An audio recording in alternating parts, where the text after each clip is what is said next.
Bueno, muy bien. Volvimos a repasar el fenómeno Milei, dado que había salido con mal sonido ayer, la grabación que habíamos hecho, y preferimos volver a grabar, sosteniendo más o menos el mismo, digamos, la misma línea editorial, el mismo contenido de análisis, que considero que es un punto de partida para analizar este fenómeno Javier Milei, no solo en Argentina, evidentemente, hay que aplicar el análisis primero ahí, a ese país que además está muy, muy destrozado, muy dañado, precisamente por un modelo forista, por un modelo del Foro de San Pablo que instaló el kirchnerismo, y por supuesto, modelo que suma corrupción política, todos lo sabemos.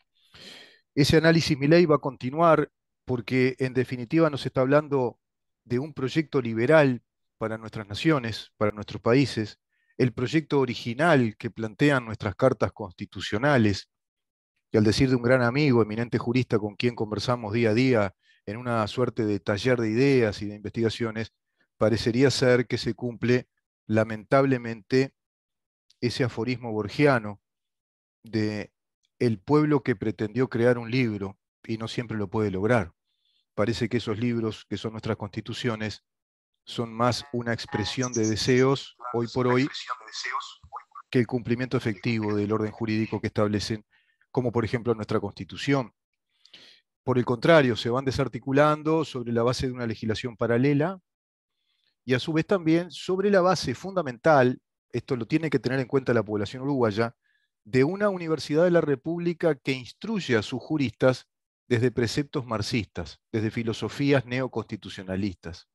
Por lo tanto, el sistema educativo, si no atiende todo eso, es imposible que podamos pensar con verosimilitud en un proyecto de país democrático liberal con modelo económico de desarrollo. Y lo que queda en lugar de eso, aunque a algunos no les guste la palabra liberal, lo que queda en lugar de eso es socialismo.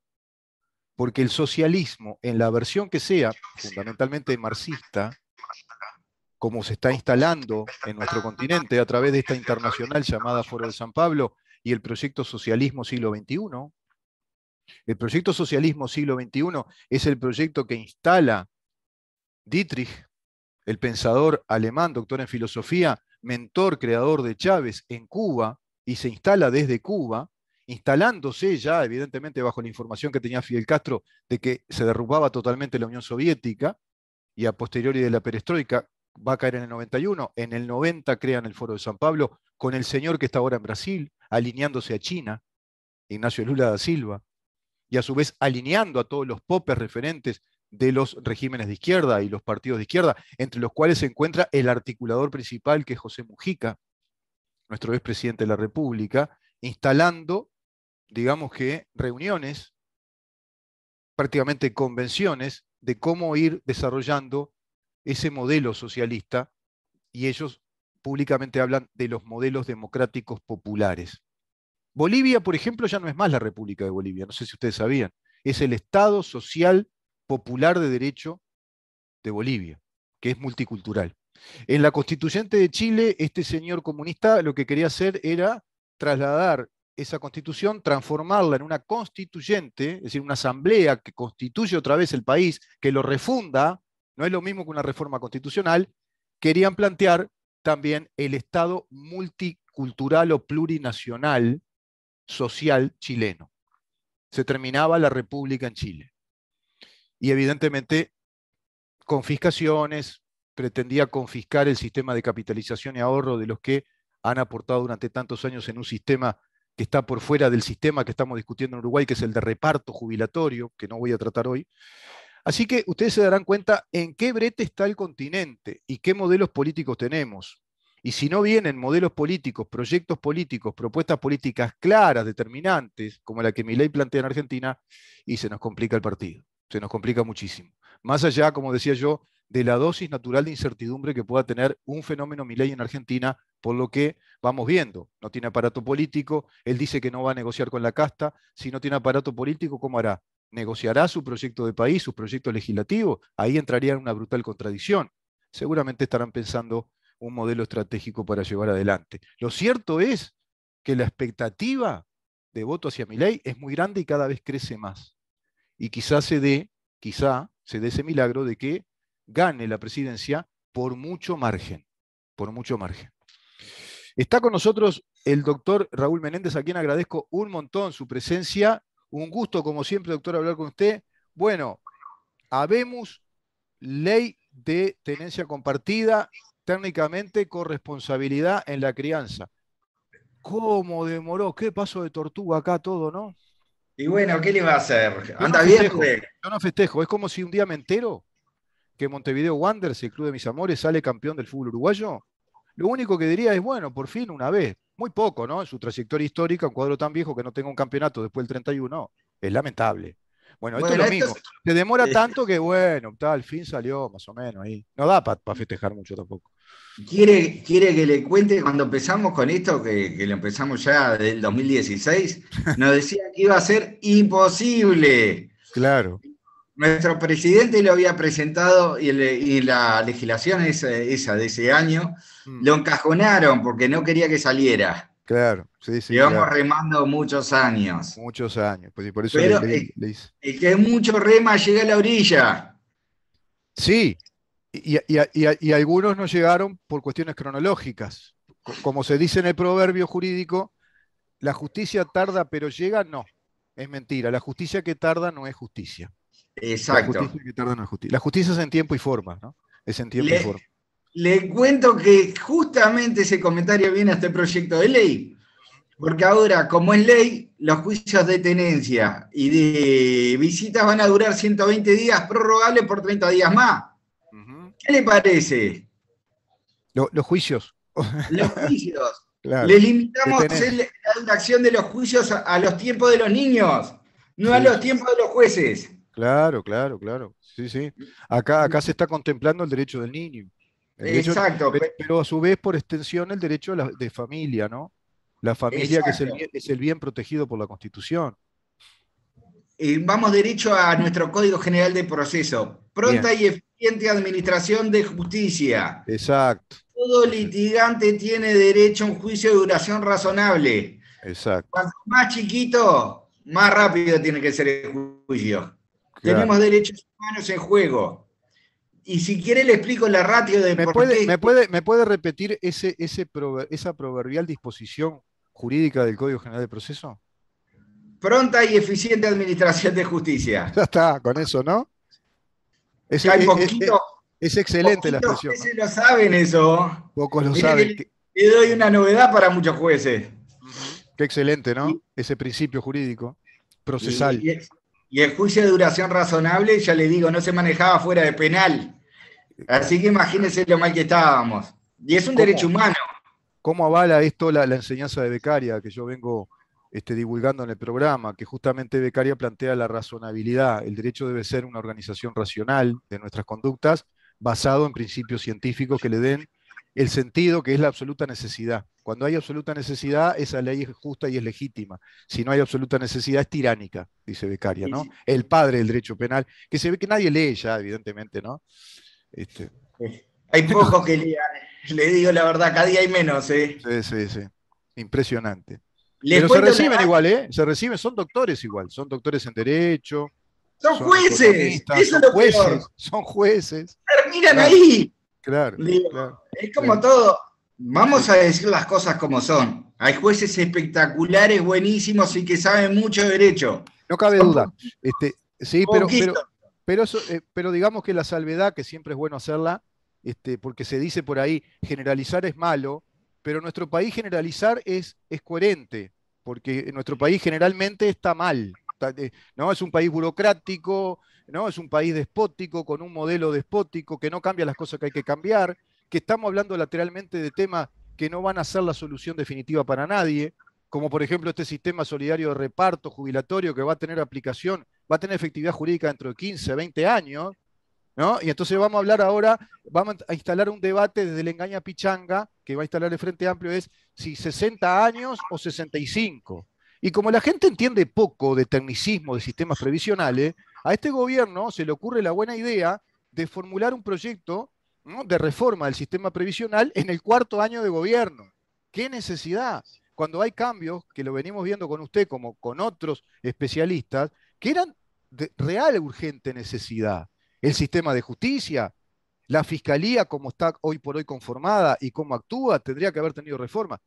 Y repito, con un gobierno que vino con un capital legislativo que nunca más tendrá, ni este ni ningún gobierno, porque es histórico tener el 54% del poder legislativo en favor del gobierno, que sea oficialista, lo cual habilita a mucha reforma legal importante. Por la vía de las reformas, de las derogaciones parciales, está sobrado de mayoría para haber logrado cambios realmente estructurales que importaran y que hoy la gente estaría ya notando y se estaría educando en un nuevo país, en vivir de otra manera la justicia, el sistema de justicia, la fiscalía, por ejemplo, las empresas más liberadas, con libertades sindicales, sindicatos por empresa, liberar los consejos de salario y negociaciones colectivas en el sector privado, etcétera. Nada, nada. Y Mire, seguimos bancando el deficitario BPS, que ahí está le la doy, causa.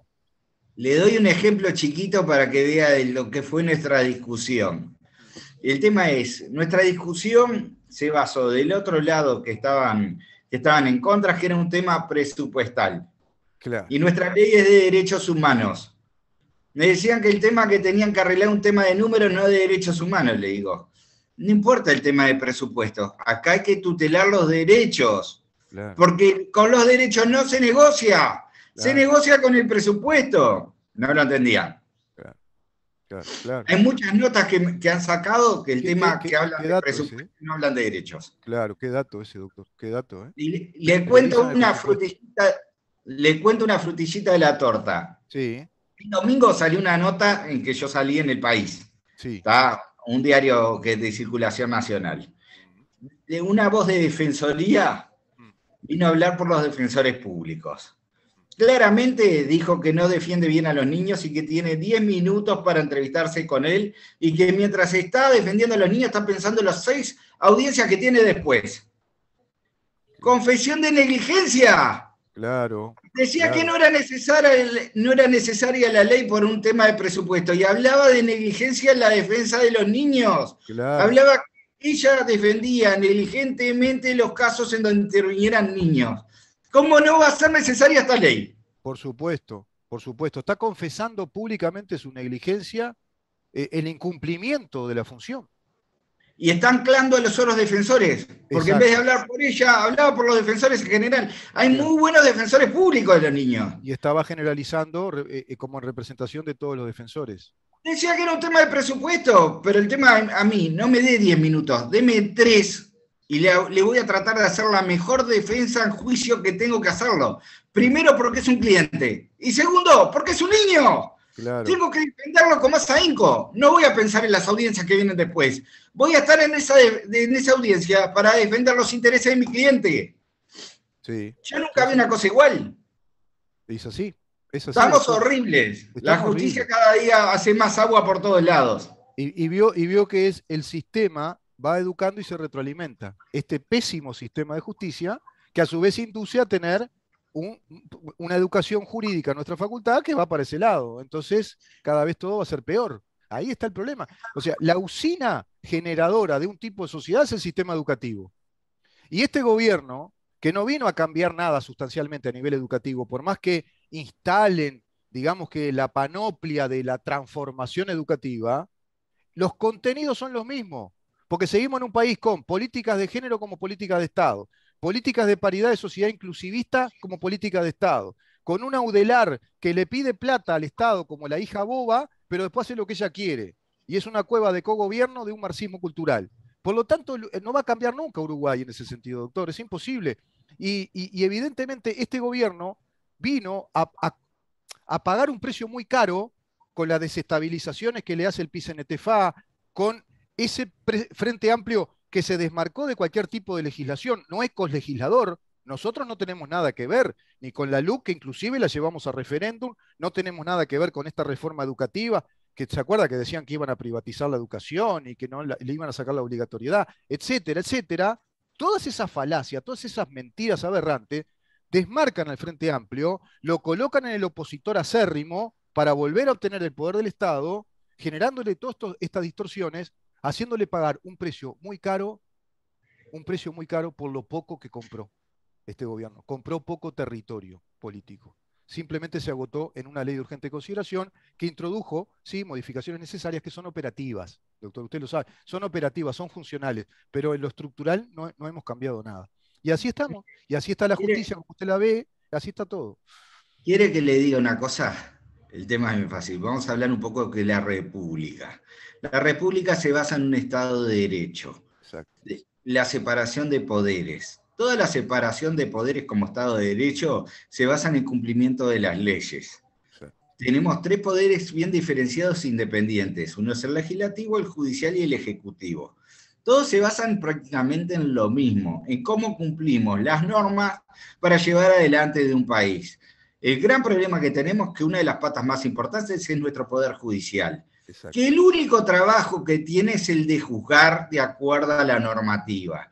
Cuando el tema se va del problema a que el tema, el juzgamiento, no se basa en la normativa que está vigente ni en las reglas del debido proceso, el tema prácticamente tenemos a riesgo del Estado. Claro, Creo que la principal reforma que se tiene que hacer de un gobierno para acá para adelante es hincarle el diente a eso. a ese tema, sin No, duda, ese es no, el tema por un medular. tema, no por un tema de presupuesto. No, no es de Digo, presupuesto, no es de presupuesto. tenemos un problema de estudio de la gente que entra a la judicatura. Exacto, Tenemos exacto. mucho abogado frustrado que no sirve para ser No, abogado. no, y además lo que usted dice, doctor, se perjudicó, se rompió la separación de poderes, perjudicando gravemente la función que debe cumplir el Poder Judicial cumpliendo con la normativa, como usted dice. Porque hoy por hoy estamos sometidos a la tramitación de formalidades administrativas desde el Poder Ejecutivo a través de un servicio descentralizado que es la Fiscalía. Eso hay que cambiarlo. Es la primera gran reforma estructural que hay que hacer. Y hay que cambiar esa Fiscalía también en un montón de aspectos fundamentales que son correlativos a este nuevo sistema del proceso, por ejemplo, penal o de leyes vinculadas a tipificaciones penales de género. Si eso no lo cambian, estamos mal, o sea, el país no va bien como Estado republicano, como usted dice. Pues ahí está, Me, está lo medular. se lo hago a ver qué le parece así. El tema es, en el viejo sistema, el que dirigía la investigación era el juez. Había Claro, una separación de poderes.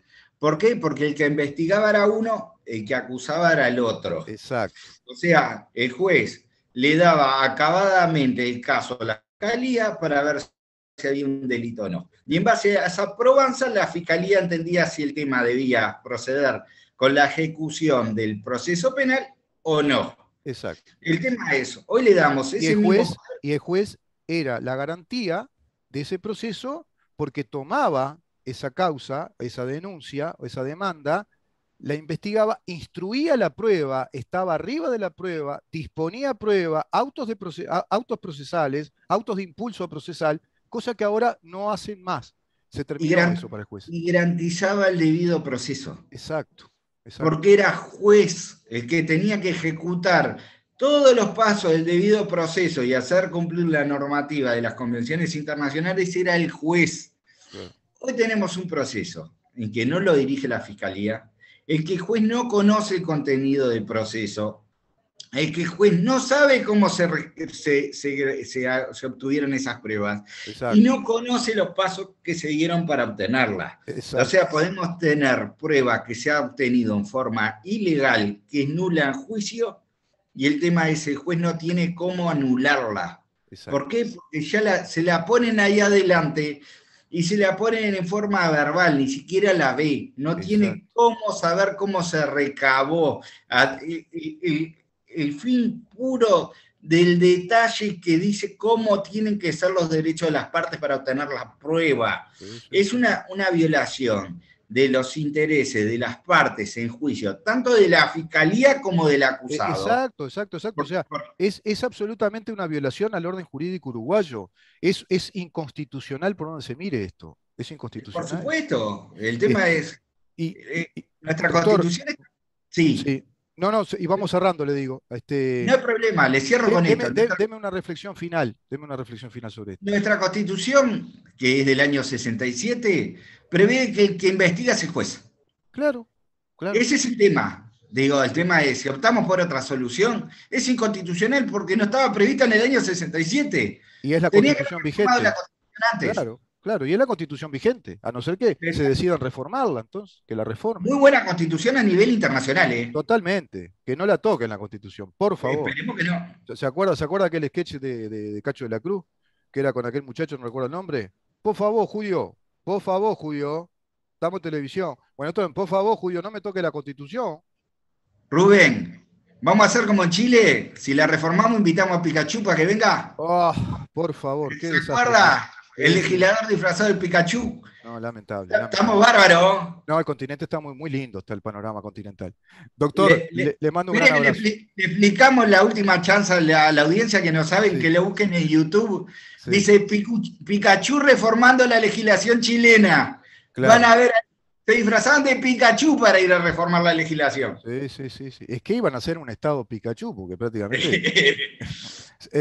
Bueno, le tiro la última. Dentro de la reforma no, de la constituyente, se planteaba el proyecto a nivel país, Chile, que los líderes sindicales, que los referentes sindicales integraran el capital accionario de las empresas para las cuales ellos trabajaban como representantes de los trabajadores. Imagínense cómo venía la mano. Eso Pero el tema impactó se mucho. funde. Y Si el claro, capitalista no puede dirigir su empresa, ¿para qué va a ser capitalista? claro, era una especie de De usurpación. capitalista. Claro, por la vía constitucional ya instalaban el socialismo, era la usurpación a los capitales privados, ¿no? ¿Se Y bueno, acuerda cómo nos fue en el país con los capitales mixtos, no? bueno, bueno, así estamos también todavía con eso, ¿no? Así estamos.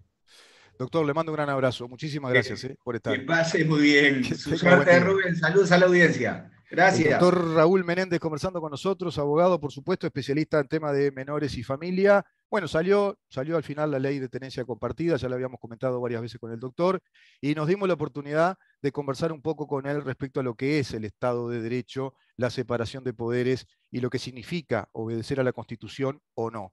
Vamos a una pausa y recibimos luego al coronel Roberto Velasco, especialista en estrategias militares, profesor de historia militar. Vamos a hablar con él respecto a un tema, yo creo que les va a interesar muchísimo, porque es un tema muy particular que nadie lo ha tratado, y lo va a tratar él y seguramente muy bien, que es el mundo hoy está en un ajedrez de guerra o en el go de guerra. Por eso este capítulo del programa se llama Occidente en jaque. Estamos aludiendo a una jugada o a un momento de las jugadas del ajedrez. Vamos a ver si estamos hoy por hoy en un ajedrez de guerra, porque el ajedrez es eso, es un juego que tiene que ver con la guerra, no es tan inocente como ustedes piensan, es un juego de la logística y la ingeniería de guerra que tiene 2500 años, comenzó por allá por la India, según ciertos estudios, entremezclados con mitos y leyendas, que asume mucha fuerza en el mundo árabe posteriormente. La palabra ajedrez viene de una palabra árabe que parece que proviene de una palabra en sánscrito, y se va a instalar en el siglo XV en Europa, y va a ser el gran juego de las cortes y el que va a dar, digamos, esa, si vos querés, esa galanura o ese calle de gente culta, que además de hablar idiomas, sobre todo en los ámbitos diplomáticos, jugaban al ajedrez en las cortes de Europa, pero también era un juego que utilizaban los militares. Pero está el Go, que es un juego muy antiguo, más antiguo aún, y que proviene del Oriente, y proviene de China, y parece que es más eficiente y más completo que el ajedrez. ¿China está jugando al ajedrez o está jugando al Go? Occidente, Estados Unidos y la OTAN, ¿están jugando al ajedrez o jugando al Go? ¿Conocen ambos bloques en guerra hoy en el mundo, los dos juegos, y saben que se juega ese juego? Quédate ahí porque vamos a conversar de esto con el doctor, con el coronel Roberto Velasco.